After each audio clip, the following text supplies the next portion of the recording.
Everyone, welcome back to Lakshmi kitchen. ಇವತ್ತಿನ ಈ ವಿಡಿಯೋದಲ್ಲಿ ಗಸಗಸೆ ಪಾಯಸ ಯಾವ ರೀತಿ ಮಾಡೋದು ಅಂತ ನೋಡೋಣ.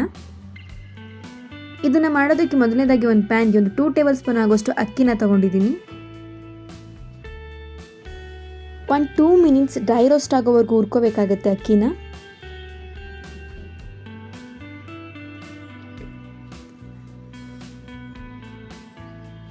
ನಂತರ ಒಂದು 2 ಟೇಬಲ್ ಸ್ಪೂನ್ ಆಗೋಷ್ಟು ಗಸಗಸೆನ ಹಾಕೊಂಡು ಹುರ್ಕೋತಾ ಇದ್ದೀನಿ. ಇದು ಕೂಡ ಡ್ರೈ ರೋಸ್ಟ್ ಮಾಡ್ಕೋಬೇಕಾಗುತ್ತೆ ನಾವು.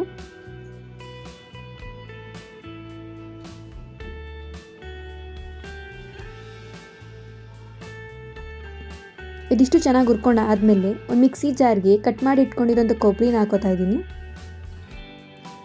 ನಂತರ ನೆನೆಸಿಟ್ಟಿರೋಂಥ ಬಾದಾಮಿ ಮತ್ತು ಗೋಡಂಬಿನ ಸೇರಿಸ್ಕೊತಾ ಇದ್ದೀನಿ. ಇದ್ರ ಜೊತೆಗೇನೆ ಡ್ರೈ ರೋಸ್ಟ್ ಮಾಡಿರೋವಂಥ ಗಸಗಸೆ ಮತ್ತು ಅಕ್ಕಿನ ಸೇರಿಸ್ಕೊತಾ ಇದ್ದೀನಿ. ನಂತರ ಒಂದು 2 ಏಲಕ್ಕಿ ಕಾಯಿ ತೊಗೊಂಡಿದ್ದೀನಿ. ಇದಿಷ್ಟು ಹಾಕಿದ ನಂತರ ಒಂದು ಅರ್ಧ ಗ್ಲಾಸಷ್ಟು ನೀರನ್ನ ಸೇರಿಸ್ಕೊತಾ ಇದ್ದೀನಿ. ನಂತರ ಇದನ್ನು ನುಣ್ಣಗೆ ಪೇಸ್ಟ್ ಮಾಡ್ಕೊತಾ ಇದ್ದೀನಿ. ನೋಡಿ, ಈ ರೀತಿಯಾಗಿ ನುಣ್ಣಗೆ ಪೇಸ್ಟ್ ಮಾಡ್ಕೊಂಡಿದ್ದೀನಿ. ನೆಕ್ಸ್ಟ್ ಇನ್ನೊಂದು ಪ್ಯಾನ್ಗೆ 1 ಕಪ್ ಆಗೋಷ್ಟು ಬೆಲ್ಲ, ನಾವು ಯಾವ ಕಪ್ಪಲ್ಲಿ ಬೆಲ್ಲ ತೊಗೊಂಡಿದ್ವೋ ಅದೇ ಕಪ್ಪಿನ ಅಳತೆಯಲ್ಲಿ 3 ಸತಿ ನೀರನ್ನ ಸೇರಿಸ್ಕೊತಾ ಇದ್ದೀನಿ.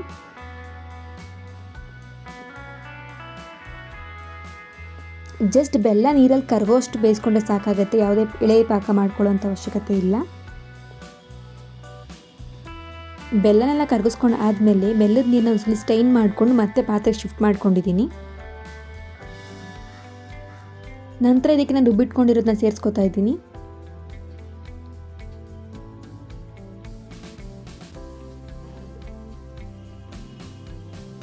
ಒಂದ್ಸಲ ಚೆನ್ನಾಗಿ ಮಿಕ್ಸ್ ಮಾಡ್ಕೋಬೇಕಾಗತ್ತೆ.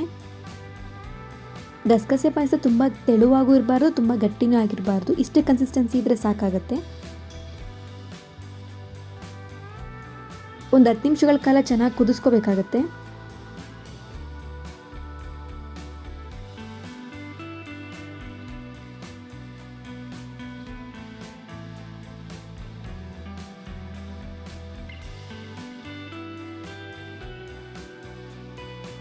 ನಂತರ ಇನ್ನೊಂದು ಪ್ಯಾನ್ಗೆ ಒಂದು 2 ಟೇಬಲ್ ಸ್ಪೂನ್ ಆಗೋಷ್ಟು ತುಪ್ಪನ ತೊಗೊಂಡಿದ್ದೀನಿ. ತುಪ್ಪ ಚೆನ್ನಾಗಿ ಕರಗಿಸ್ಕೊಂಡು ಆದಮೇಲೆ ಒಂದು 10 ಗೋಡಂಬಿನ ಸೇರಿಸ್ಕೊಂಡಿದ್ದೀನಿ. ಗೋಲ್ಡನ್ ಬ್ರೌನ್ ಬರೋವರೆಗೂ ಹುರ್ಕೊಂಡಿದ್ದು ಆದ ನಂತರ ಒಣದ್ರಾಕ್ಷಿನ ಹಾಕ್ಕೊಂಡು ಹುರ್ಕೋತಾ ಇದ್ದೀನಿ. ಈ ರೆಸಿಪಿಗೆ ಗೋಡಂಬಿ ದ್ರಾಕ್ಷಿನ ತುಂಬ ಮೇನ್ ಆಗಿರುತ್ತೆ.